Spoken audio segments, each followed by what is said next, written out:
I first tried lifting my body from the floor, I saw how the gym workouts had developed my crutch walking muscles. I could lift my body nearly as far as Ray, so I was ready to try the first actual gait.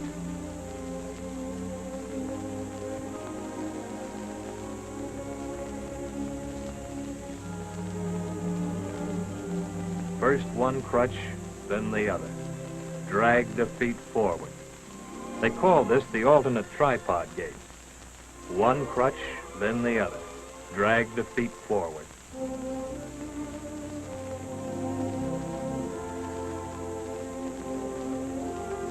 When I learned to move both crutches at once, do the simultaneous tripod, I made more speed. But I still couldn't honestly fill in that item 41 on my own score sheet.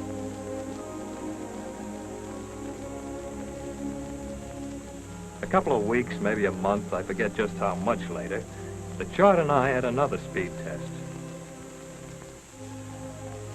Ray was the official timekeeper.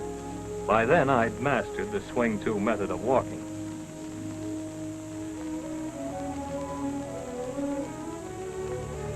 It was nip and tuck all the way, but I finally did lick item 41.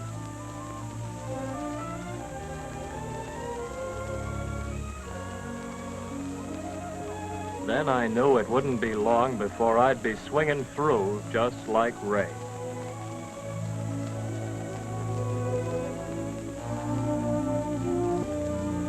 But walking is only a small part of crutch management. Doors are a special problem. I knew how to manage them, but had fallen into the bad habit of letting people help me too much.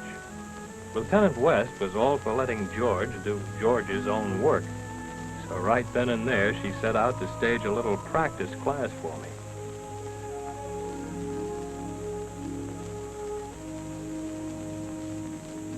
Swing the door open, plant the crutch firmly, practice shifting your weight to all sorts of positions.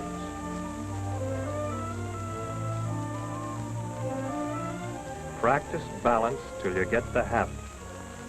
And I practiced.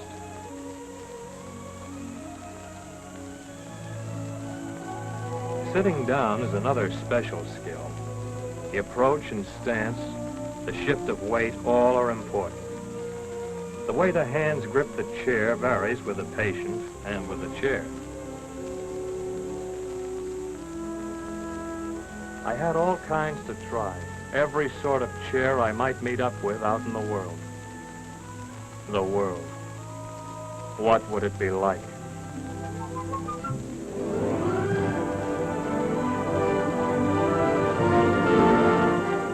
Everything designed for men with 2 good legs.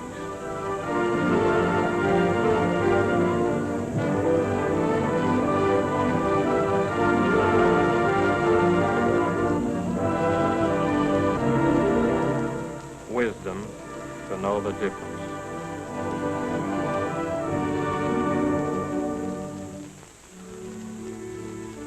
But I couldn't let such imaginings interfere with the job I had to do.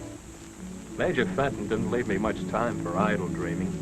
He kept me working on that practical dream of independence.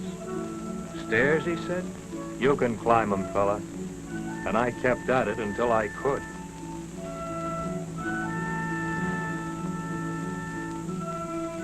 Ray does the stairs backwards. Front ways worked out best for me. Some fellas go up sideways.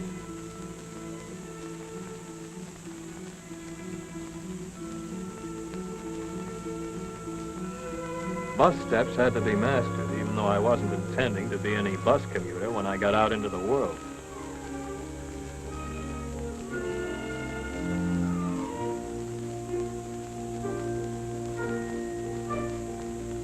A 15-inch lift takes practice and plenty of good, solid beef.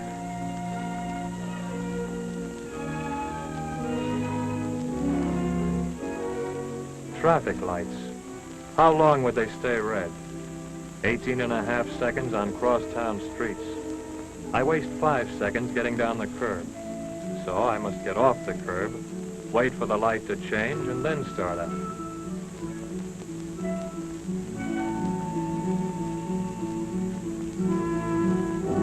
How wide are city streets?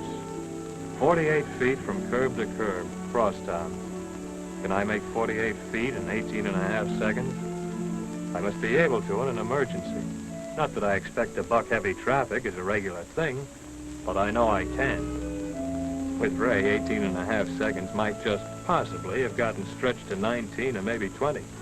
But with a major, 18 and a half was exactly 18 and 1/2. The best piece of equipment in the gym was the one and only post-war Dream Chariot. Shatterproof, glassless windows, no wheel brakes. That car had everything.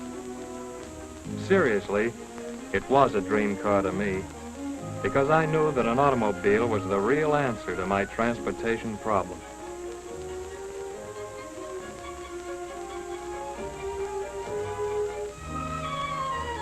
Getting into your own car may take quite a while, but you don't hold up anybody but yourself.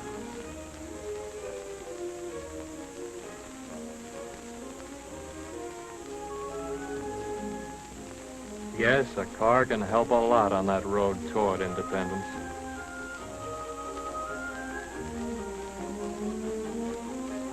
I was getting set for a spin along Main Street in the dream car when the major told me in a friendly way to get along down that road, but not to forget to stop back in 2 or 3 months for a checkup. I didn't forget. Now I have a real car. Once back of the wheel with the aid of a few simple gadgets, I get along with the best of them, especially when I'm on my way to work. That's right. I have a job. Been at it for over 2 months. Tests the employment counselor at the hospital gave me proved I was good at figures, so they steered me to a spot where I just fit. The hardest work, that is the hardest physical labor I do all day, is getting out of the car in the parking lot. They fixed up a place for me to park right near the rear gate, but that's the only special arrangement. For the rest of it, I'm strictly on my own. No, they didn't make me a boy executive with 7 telephones, but Miss Neely from the next office has a breezy line that helps pass the time. The main thing, the boss told me, is be there at the desk when you need it. For me, that's easy. Keeping the job records right there off the factory floor doesn't take a big brain, and the pay won't buy steam yachts.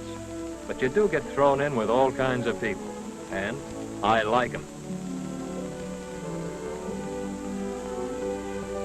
Joe Horner's pay voucher doesn't jibe with the work slips. I can do just as good a job of checking to see if Joe or the pay voucher is right as anybody can.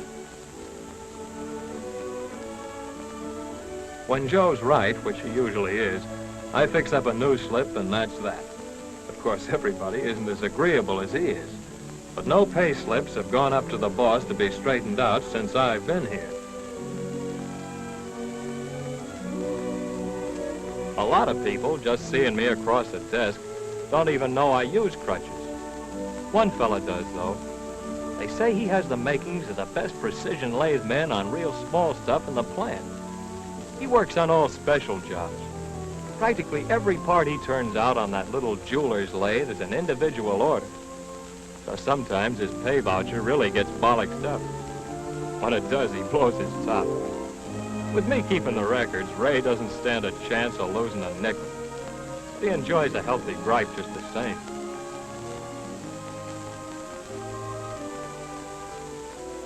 It cost me half a day's pay to have a motto from the wall of a certain medical major's office printed on some little cards. But it's worth it to see Ray cool off. We both still know how to smile. We're doing all right.